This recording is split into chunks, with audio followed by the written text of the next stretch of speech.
নিজস্ব প্রতিষ্ঠানের মাধ্যমে সরাসরি ব্যবসা করা থেকে বেরিয়ে আসবে সরকার।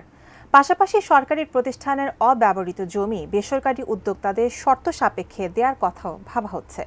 সকালে ইকোনমিক রিপোর্টার্স ফোরামে বিনিয়োগ সম্পর্কিত এক সেমিনারে এসব কথা বলেন বাংলাদেশ বিনিয়োগ কর্তৃপক্ষের নির্বাহী চেয়ারম্যান চৌধুরী আশিক মাহমুদ বিন হারুন। অনুষ্ঠানে বেসরকারি খাতের উদ্যোক্তারা বলেন, ভারতে যেখানে শিল্প কারখানা স্থাপনে বিভিন্ন সুযোগ দেওয়া হচ্ছে, সেখানে বাংলাদেশে উল্টো ভ্যাট, কর আর গ্যাসের দাম বাড়ানো হচ্ছে। বাংলাদেশে ব্যবসা করতে ২৭ ধরনের নিবন্ধন নেওয়া এবং বছর বছর নবায়ন করার সমালোচনা করেন তারা।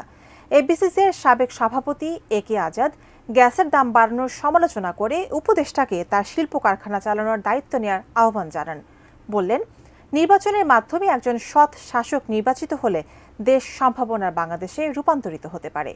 কারণকে অলরেডি আমি অ্যাডভাইজার দেখলাম, টেলিভিশন দেখছিলাম, অলরেডি বলছে যে গ্যাসের দাম যদি ৭৫ টাকা হয় তাহলে খুব একটা ইম্প্যাক্ট পড়বে না। তাহলে আমার ইন্ডাস্ট্রিরা ওনারে দিতে পারলে আমি খুশি হইতাম।